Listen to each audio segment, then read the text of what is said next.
Right. Hi, everybody. Welcome, welcome. We already have people filing in. So welcome to our bar talk. Very excited to have you. Welcome, everybody. So while you're coming through, we're going to let people just come in. So while we are waiting for people to come through, I would love for you to use the chat function and tell us where you're watching from. And typically our bar talks are literally at the bar. Considering this global situation that we're in, we are doing this from our home.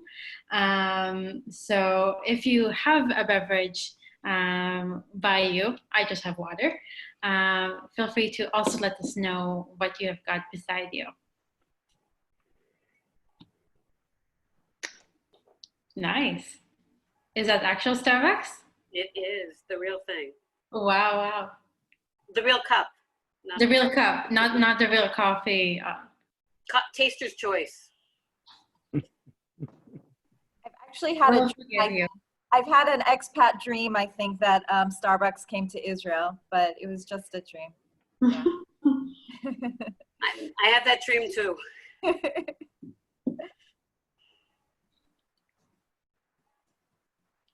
We have people from Mexico, TLV, so Tel Aviv also with a glass of wine. Awesome. Welcome to Galia Naomi. Thank you for joining us. Wow.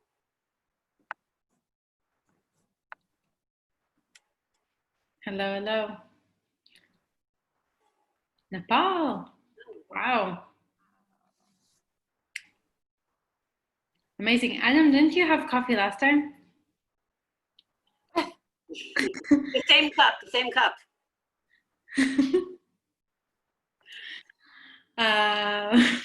So yeah, so if you just came through to the Zoom session, welcome. As people are coming through, we are just sharing what we are drinking. If we're drinking anything, we'll start shortly, but we're just letting people join.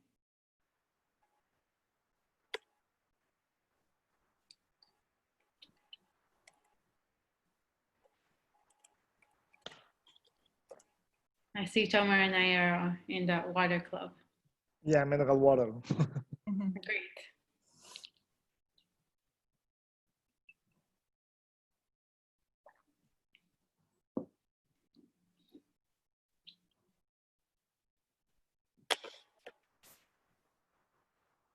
All right, I see more people coming through. Welcome, everybody.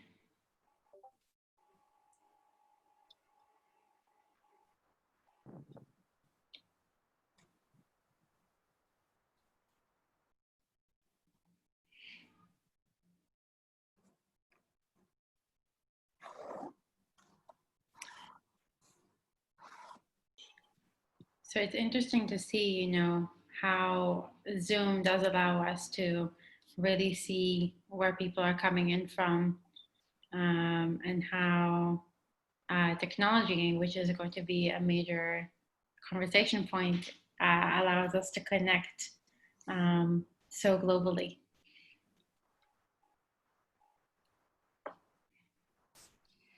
I'm assuming since we have top security, cybersecurity people with us, no one will Zoom bomb us today, right? Or maybe they already tried it and Eviatar already prevented it. Exactly. I feel secure. Great, amazing. Me too.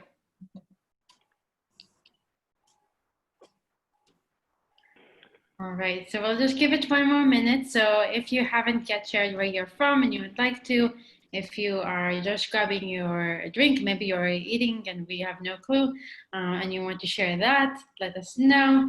It's always lovely to see how far this initiative extends and do this via Zoom.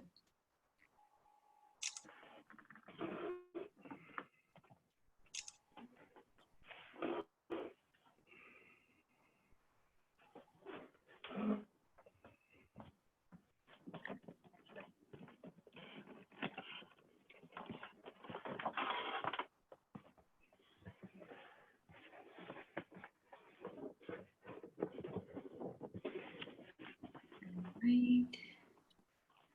Perfect. So we are going to get started. Before we actually just dive into things, I'm going to point your attention to the bottom of the screen.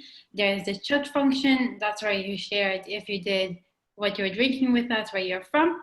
And then there is the Q&A button. So as we hold this bar talk, please, if you have any questions, use the Q&A. Enter your question. You can also submit anonymously. There is that option. If you'd like to, you can also go ahead, and we would love to hear from you, not anonymously as well. So you can do that throughout, and we'll also have the Q&A section will be at the very end. So you are welcome to submit questions throughout. All right. So with that, we'll get started. Great.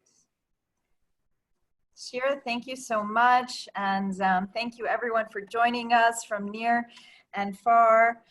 Thank you to our panelists. I'd like, as the Marketing Director of Tel Aviv University International, I'd like to welcome you to our bar talk tonight, co-hosted with the city of Tel Aviv. A topic for tonight is from Netflix to Stuxnet. Did I say that correctly? Great. The cyber phenomenon. Professor Eviatar Matania, our impressive guest and lecturer, will be introducing us to the extraordinary change in human history of the powerful cyber era that we are in. And before we go into his impressive bio, I'd like to just mention that he is also the head of our new cyber politics and governance course. It's an MA degree for 1 year starting this fall at Tel Aviv University International. It's under our social sciences faculty. And it joins our other 15 or so master's degrees in English at Tel Aviv University International. We also have Tomer, the director of this special course, that is here to answer any questions, or we'll just send it through in the chat. But essentially, I think you're going to get a taste of where this course will be focusing, as it's the focus of it is on where the bridge between strategic governance, policy, and technology meet. So with that said, I'll just hand it over to Jill, and thank you very much. Thank you, Orit. First of all, thank you to our audience from around the world, from Mexico, Nepal, Tel Aviv, and we're thrilled to quote unquote see you. We wish we were sitting in a bar, but this is the next best thing, and we look forward to the day soon, sooner rather than later, that we'll be able to sit with you at the bar and either cheer you with a cup of coffee or a cup of wine.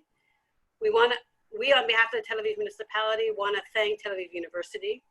We are grateful that you are our university. All great cities of the world have stellar institutions, and we're appreciative that we have Tel Aviv University, not just as a stellar academic institution, but one that also chooses to share its wisdom that is relevant to all of our lives.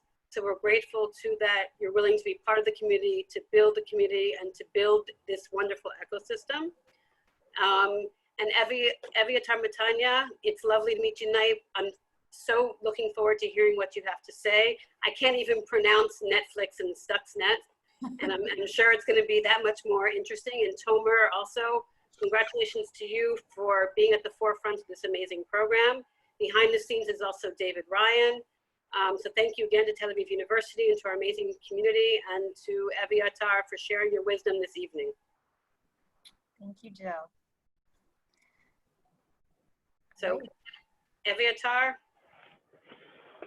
Okay, thank you. After such an introduction, do you hear me? Yes. After such an introduction, I really hope to cope with everything that you said. I will briefly introduce myself. So I am a tenured professor at Tel Aviv University at the School of Political Sciences, Government and International Affairs. And I am the head of the MA program of security studies, and now also the head of the new program in cyber politics and government. Until several years ago, I was the cyber director of Israel for 6 years. I'm the founding father of the Israel National Cyber Directorate. And following my role in the government, I joined the Tel Aviv University.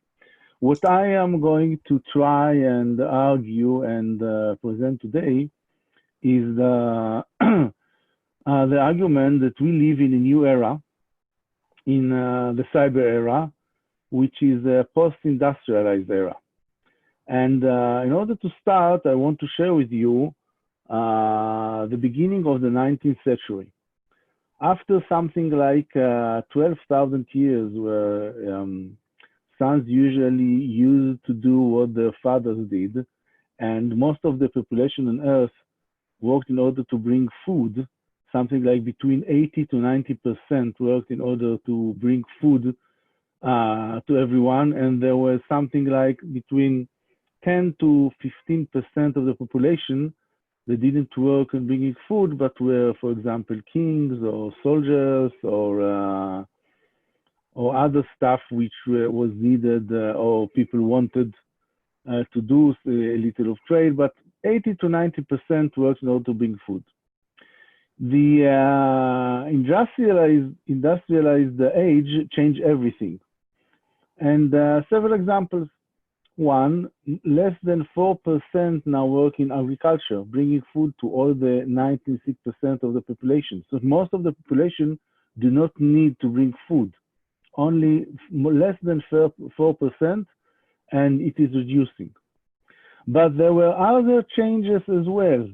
Just for example, urbanization. The whole urbanization happened because that people moved to the cities to work as workers in the factories. Before that, people lived in villages. They made food, as I explained.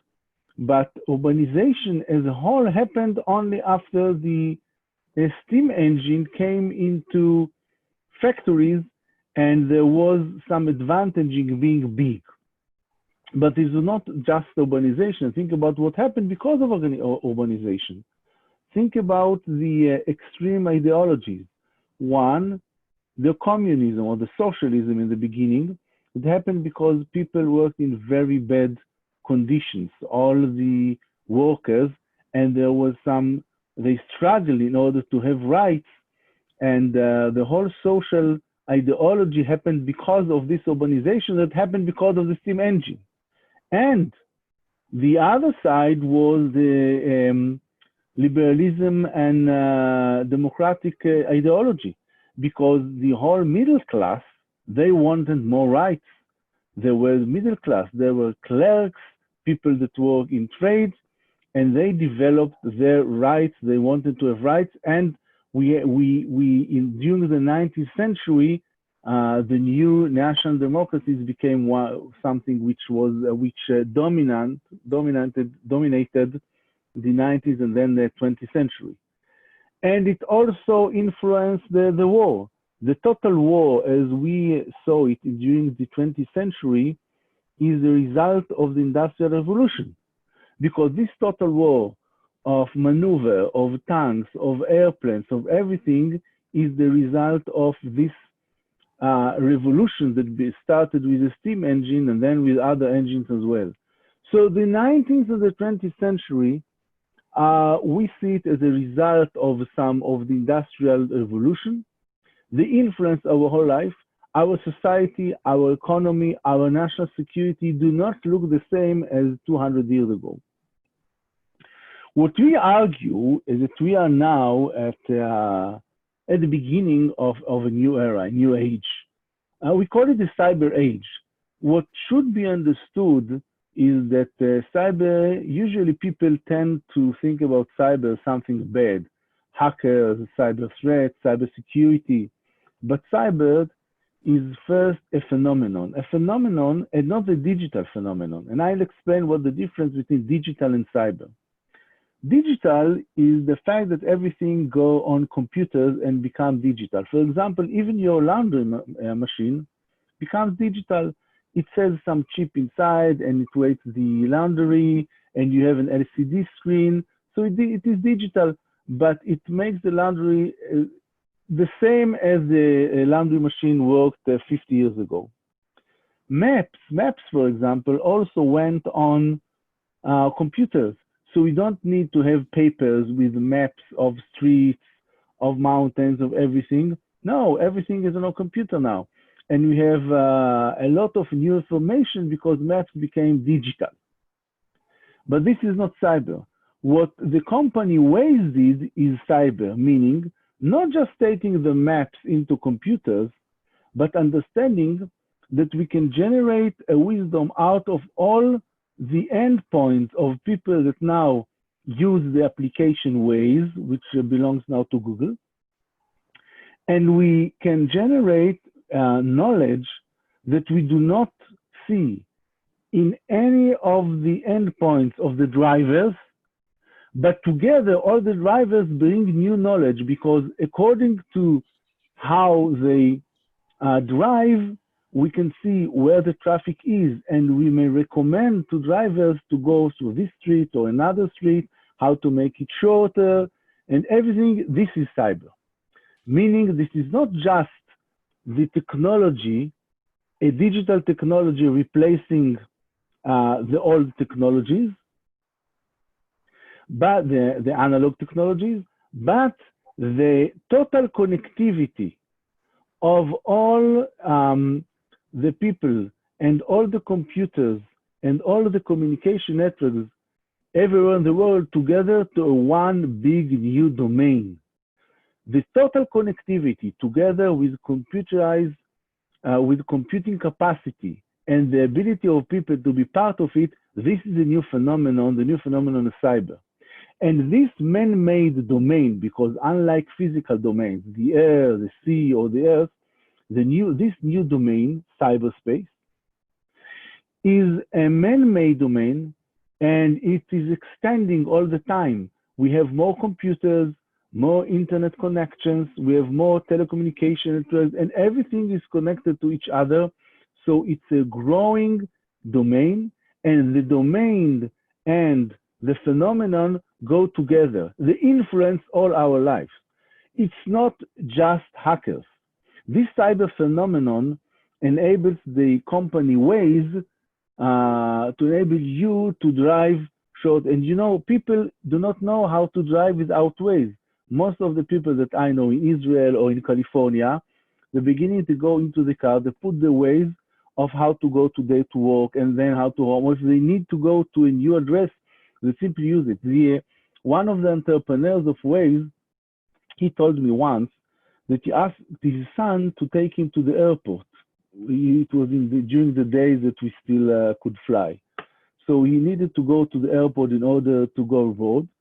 So his son told him, I cannot take you because my phone doesn't work. So I don't know how to, I don't know the way. So he told him, it's okay, I know the way because the entrepreneur is old enough. I know the way to the airport. So his son told him, and how am I going to go back home? So people do not know how to drive. People don't know how to use the roads without this way. And this is just an example. Take Netflix as another example. Netflix is a company that understood that its real asset is not the movies, but its customers and what they do, what they watch, when they watch, how they watch, what they prefer.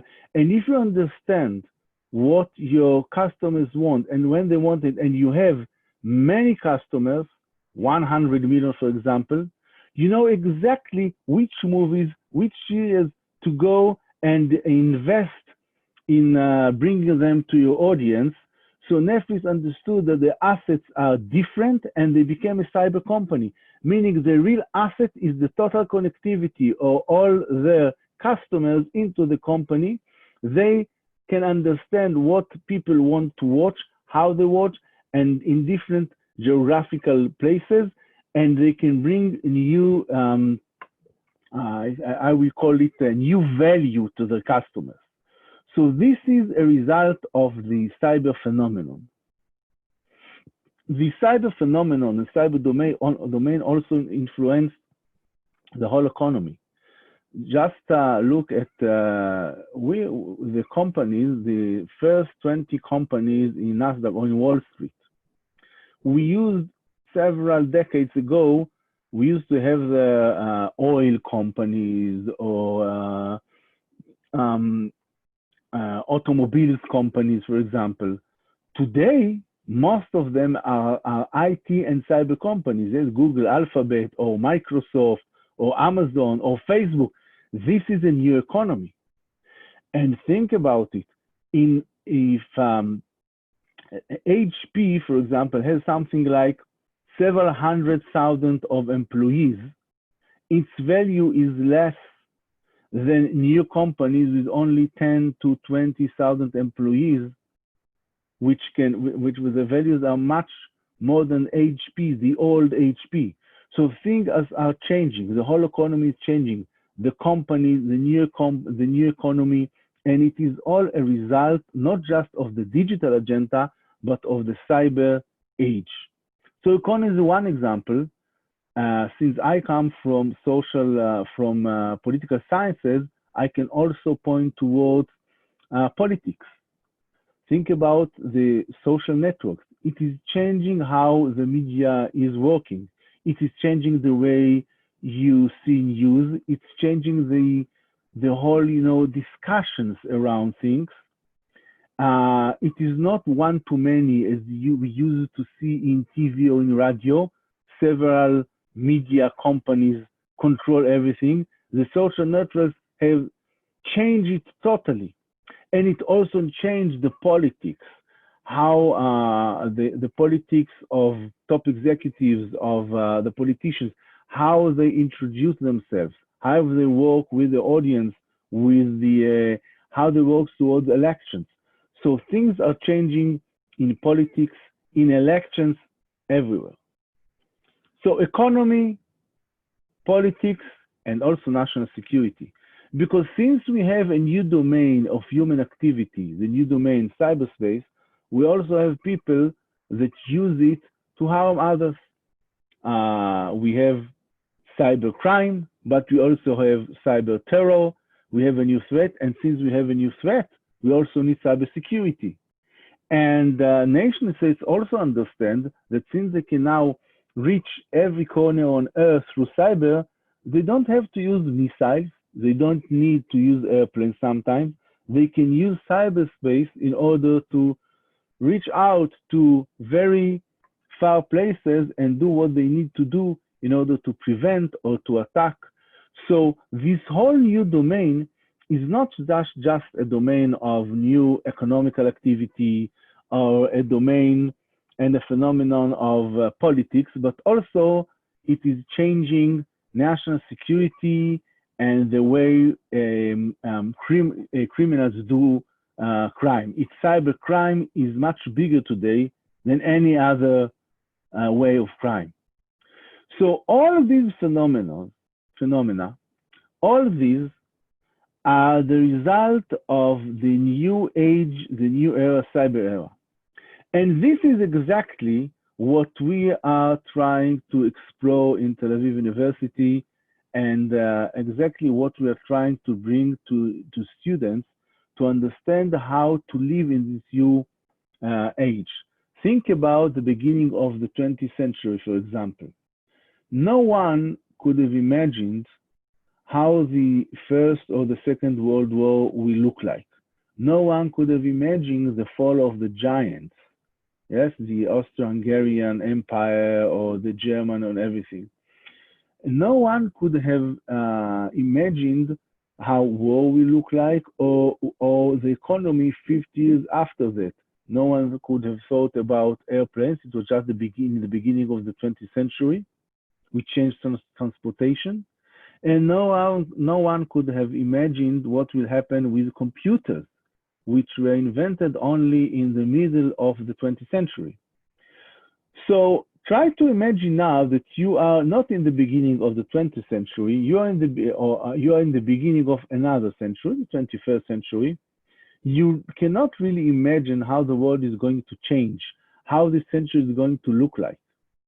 We can point towards several changes or several phenomena which happen, but we cannot imagine, we cannot predict. So and I will give you a very new example. No one before 2007 could have thought about the smartphone as something which is changing our whole lives. Today, we do not move anywhere without our smartphone. Our lives are there, our social connections, we see news. We use it not just in order to speak with others, but to chat for everything. Everything is in our mobiles. And it happened because in 2007, Apple started with the smartphone with the iPhone #1, and it really changed your life. It changed everything. So in the beginning of the 21st century, if you ask someone about, could it be that everyone will be so dedicated to their smartphones and the whole way that we use to chat, to discuss, to make everything will be different? It is something which is quite difficult to imagine.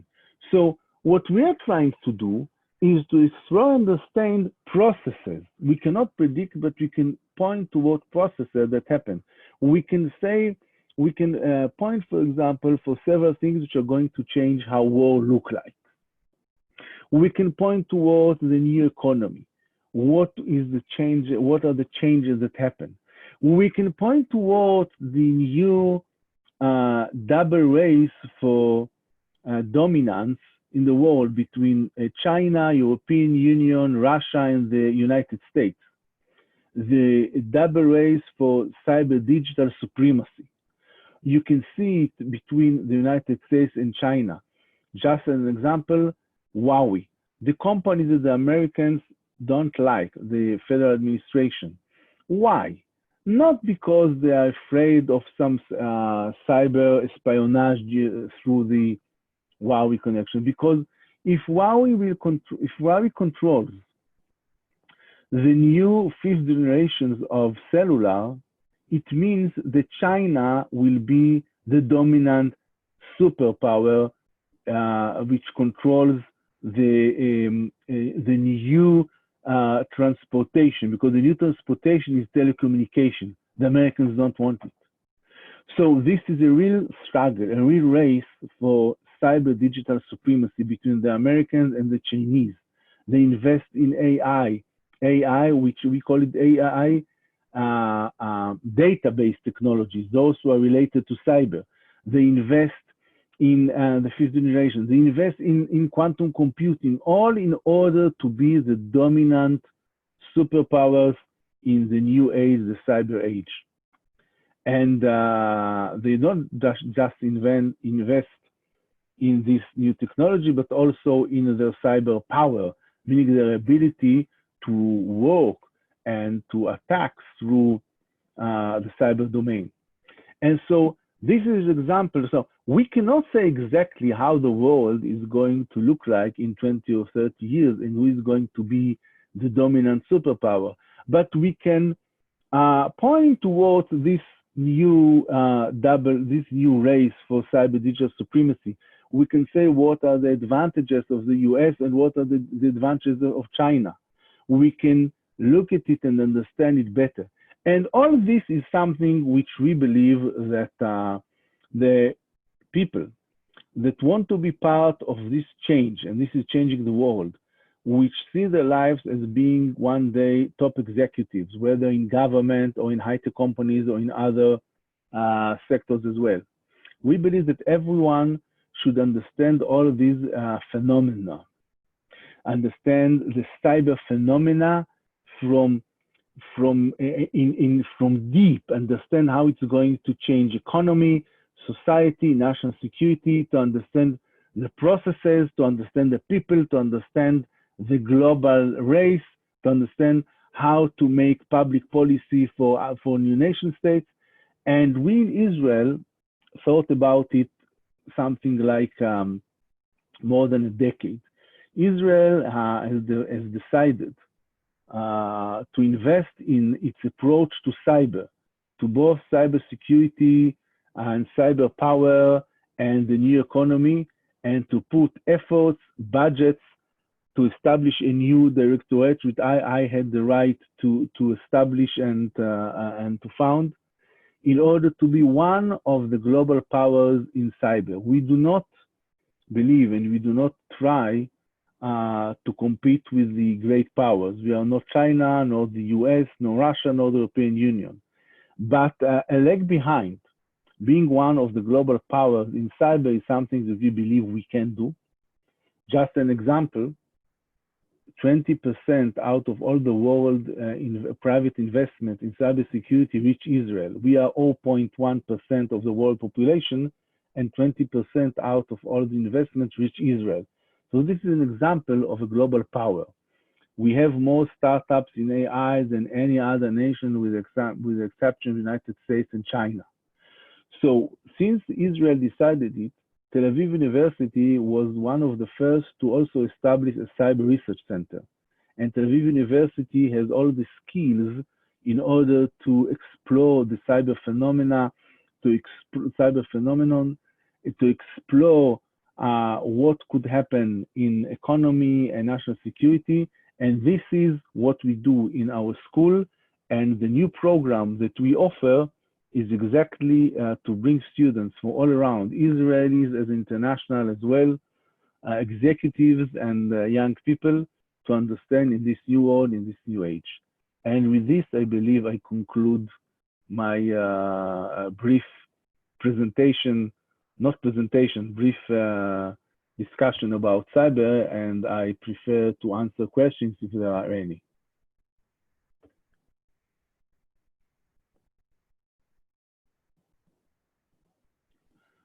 We can't hear you because you are in mute. Read? Yes, now we can hear you. Amazing. Thank you, Eviatar, for your thoughtful and thought-provoking presentation that goes into depth and that doesn't just talk about the cybersecurity or the digital revolution of the last 5-10 years, but looks back at the Industrial Revolution. I would even venture to say, if you look back from Gutenberg until now, all the different permutations that we've gone through.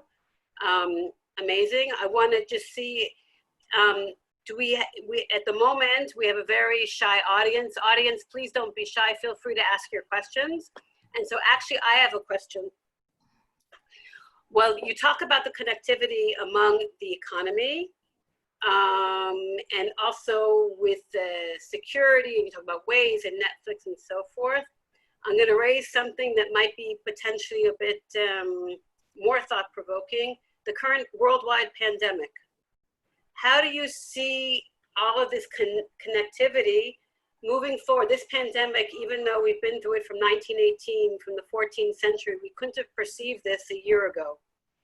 Moving forward, how do you think our connectivity together, how can we maybe work together even better and use all these wonderful resources that you mentioned to come together as a world to deal with this together in a more effective, beneficial way? I have two comments on that. First, that imagine the new corona, the COVID-19 pandemic without cyber. Our whole ability to use this Zoom, to speak with people through different platforms, whether it is Zoom or the Google or Microsoft Teams or others. Think about WhatsApp. Think about our ability to buy online, to buy everything online. To have everything online, this is cyber. If this pandemic, what if this pandemic, think about it, happened just 20 years ago, we were not in the position as we have now, which we can do most of what we want to do through the online world, to the cyber world. We succeeded to have our whole semester, not just in Israel and Tel Aviv University, all around the world, the whole semester through Zoom or through other platforms. Yes, we succeeded to do that. And think about, so the whole cyber world is something which enabled us to live differently through this pandemic. And the second comment which I have about the pandemic relates to how it is so it is quite like, by the way, cyber attack. So it happens somewhere, and if you don't contain it where it happened, it is spreading all around, and you need to develop a vaccine against it. Usually cyber attacks use some vulnerabilities. So you need to understand vulnerabilities, and you need to close them, and then you develop some vaccine. So it is very like cyber. The only difference is that behind the pandemic, there is the nature standing behind. And in cyber, some humans stand behind this attack. But we have already seen attacks such as NotPetya, that, and it is very like this pandemic. It started in Ukraine, something between the Russians and the Ukraine, but it spread all around the world and it cost something like $10 billion to the companies, to all the companies that were damaged out of this. This is exactly a pandemic. So this is quite similar to what we see in healthcare, with the only difference if it is nature or humans behind it. So it sounds like the paradigms and the new ways of thinking that would come out of your new program are paradigms that can be carried to other areas we didn't think about. And this brings me to, we have some interesting questions from our audience. One is, actually, there's one for Tomer after. Someone's writing, we're deciding about Huawei and 5G. Do you think Huawei, Huawei, as a Chinese company, is a threat for Western countries if allowed to be part of their 5G network? So Huawei is, I don't know if it is a threat or not, but the Americans see Huawei, I will say it like this.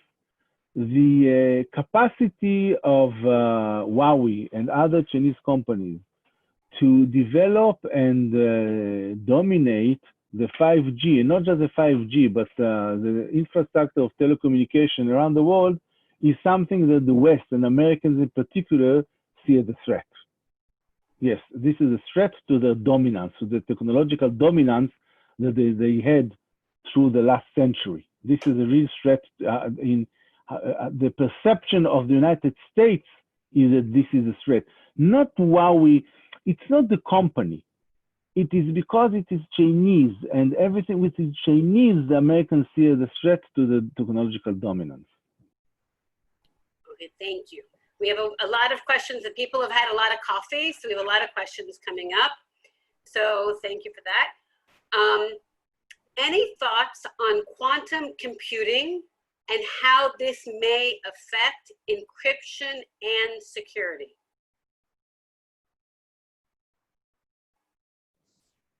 Oh, do you hear me? Again, I didn't hear you again.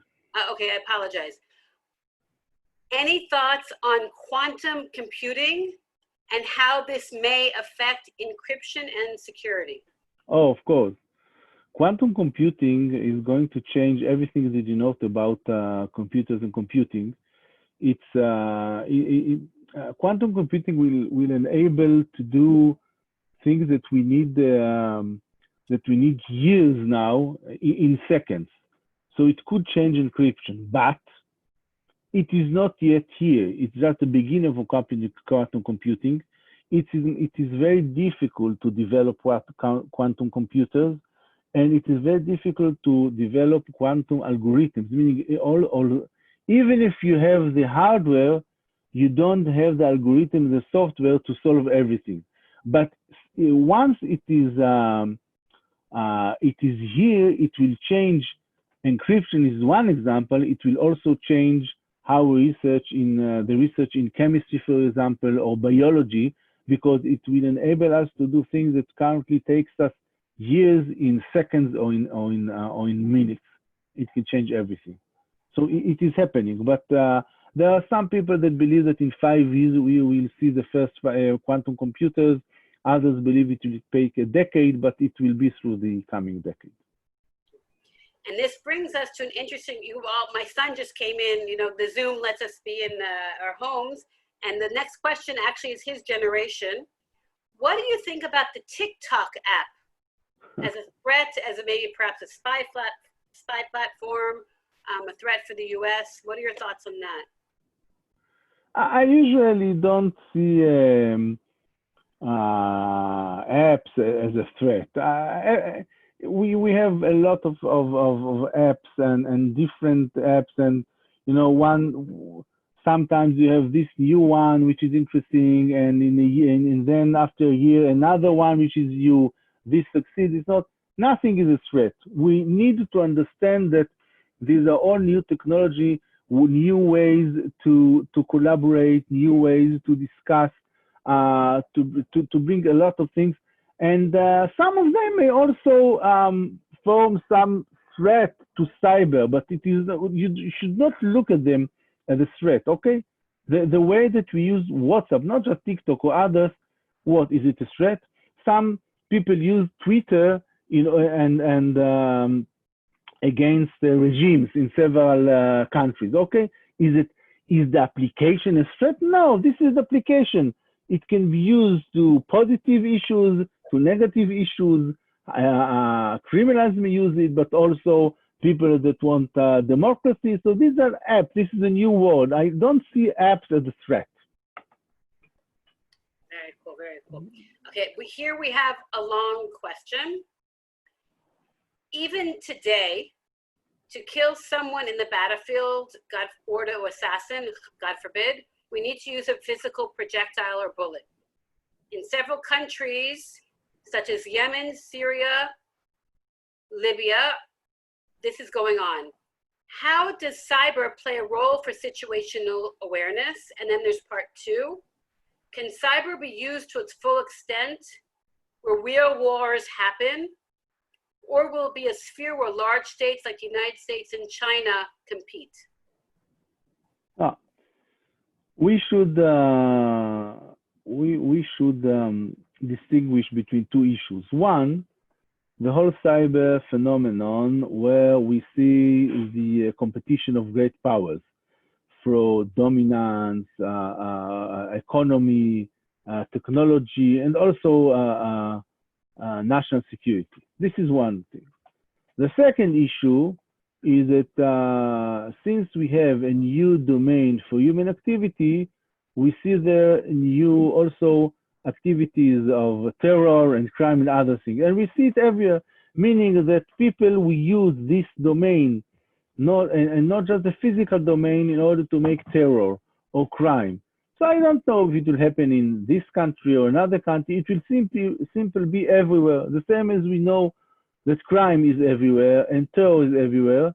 So also they will use not just the physical domains, but also the cyber domains.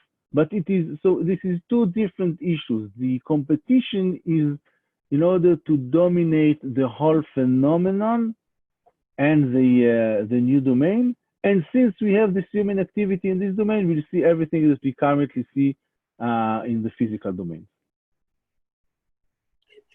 I want to take a station break to have a public service announcement. Eviatar, you're also being asked if you want to share more about the new special program that you've established at Tel Aviv University. One of our participants is asking anonymously. About what? About your new cybersecurity program, your new MA in cybersecurity and politics. So it's not MA in cybersecurity, it's in cyber politics and government. Cybersecurity, as I mentioned, is just one issue in this new era. And the new program is trying to bring all that I have talked about to the students, meaning we are going to teach I call it technology for non-technologists, about what is this phenomena from the technical view, but for non-technologists. We're going to talk about the big data economy, because big data economy is related to the cyber world, to the cyber domain. We are going to talk about political sciences, elections, and government, about technological culture, which is changing. You need to understand technological culture in order to be part of this world. And we will also bring some interesting ideas about, of course, cybersecurity, cyber threat. And just one more example is the new, I call it the new international system, the cyber digital international system, how it looks like, what I talked about, the great powers competition, or about the agreements. These are different agreements, different international law, different way of soft power in the cyber domain. So these are all around cyber, from the economical, social, political, and national security point of view to understand. This is the new program that we bring. It will all be in English, and we will use the virtual domain. If people cannot attend it physically, we will be the first to use the virtual domain in our program, because we believe we can do it. It sounds like a groundbreaking, innovative, and I guess a program. There's the book about the Black Swan, preparing for the unexpected surprise. And it sounds like this program is so robust to prepare all of us, as you said before, for the things we can't foresee in the future. I'm signing up. I'm going to my boss at the city. It sounds truly like an amazing program. Kol hakavod to you. We hope so. I'm sure. We're sure. And also that it's in the virtual domain. We have some more questions. People are continuing to drink coffee. Good. Someone writes very politely, good day. Where is the line between censorship on the one side and rights for privacy and freedom in the new cyber era? Should we punish companies or politicians or ordinary people who do not support this, or information leaks and established laws and so forth? What's your point of view? So I will of course not answer my whole ideology around this, but I will try to point towards, yes, privacy becomes less trivial in this new domain. It is we need to understand that privacy, and not just privacy, but freedom and human rights are threatened. They are threatened because through the cyber domain, one may threat them in different ways that we used to know. So yes, I think that we all have some responsibility in this new era to still define what privacy is and human rights are, and we need to have some, I call it best practices for companies, but not just companies, but also governments, of course. When you have everything online, when you have everything in big data sets, bad people may use them. So you need to first use cybersecurity in order to prevent bad people to use them, but you also need best practices and regulations so that the good people will not use them. But once you have information, people tend to use it. And if you have too much information about everyone, whether it is in the big global tech companies or whether it's in the hands of governments, they can use it. There are very interesting examples about, for example, the new social credit system in China, which gathered a lot of information about everyone. So one may say that it is very good because through this information, they score people according to their behavior, and it is working against criminals or bad people. But others will say that it's against democracy and human rights because the government may use it in order to prevent you from going here or there or other things. So this is something, this is just an example to what we want to bring on the table in our new new program. Not as we want to bring the facts, but we are more interested in the discussion around what's happening, because you cannot just say privacy or human rights, because you need cyber security and regulation to prevent the bad people, but you also need to understand that you need to stop the good people. So everything is in you. And what we want to bring to the people, the tools to discuss and to to better understand these ideas in order to be more productive in what they do, whether they are in the governments or in other companies. Now we have two questions that are different but related, and they remind me of a very futuristic view, but now more from a more positive view of humankind.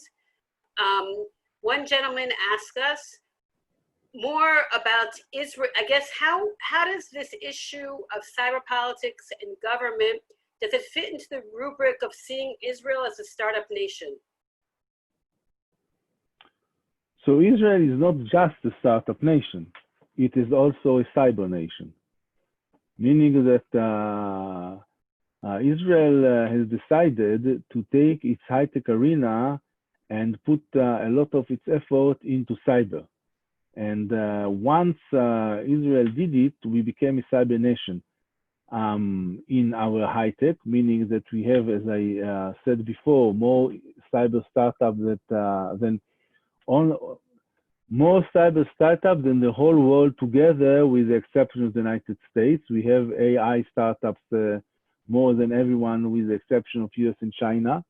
We invested in our research centers. We have more research in cyber than most of nation states. I do not compete with the US or China, of course.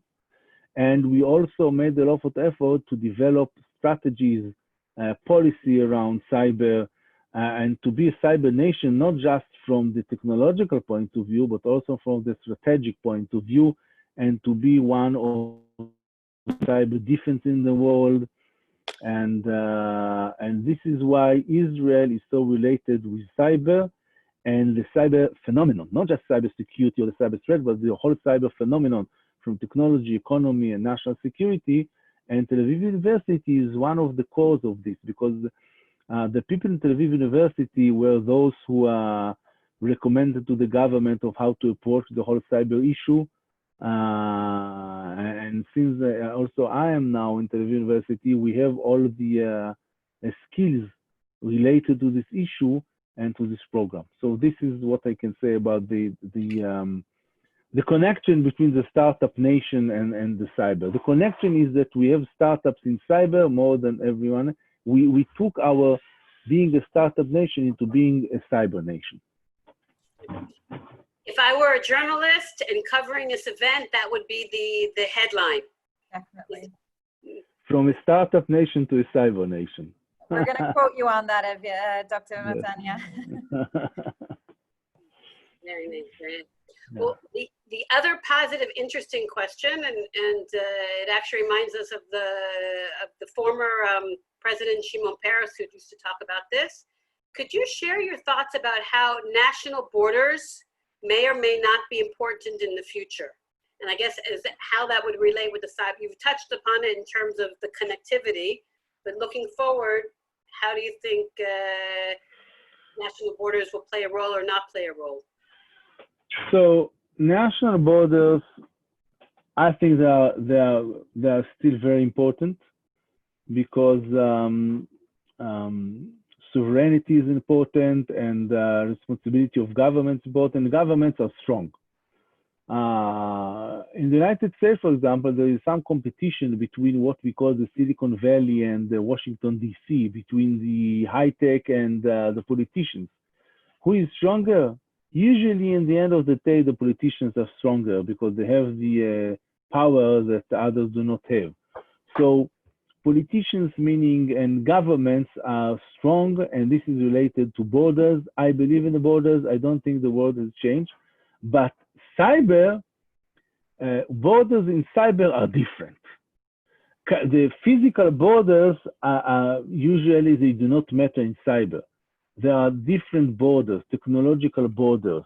There are some the cyber domain is more global, but you still see nation state inside it. So the physical border that we have known to date are still important. I do not cope with what Shimon Peres said, but I do agree with him that in cyber, they are simply different and we should understand.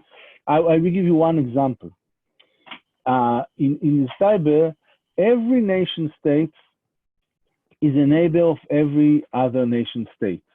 Every hacker and every terror group that work in cyber threat all others because there are no borders, there is no distance, and it doesn't take time to reach from one place to another. There are no borders. So meaning that, for example, islands such as the United Kingdom or Australia, that used to be an island, they are not islands in cyber. They have borders with everyone. Not the countries around Russia, which have the physical borders with Russia, but now in cyber, everyone else has borders with Russia. Israel and Syria and Jordan and Iran and United States. In cyber, the borders are different.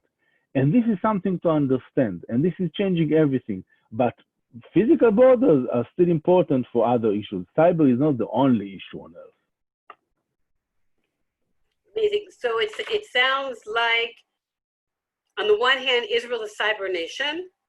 On the other hand, technology and the world of cyber connects us all. And as you said, yeah, you have individuals with not positive intentions, whether it be hackers or cyber terrorists.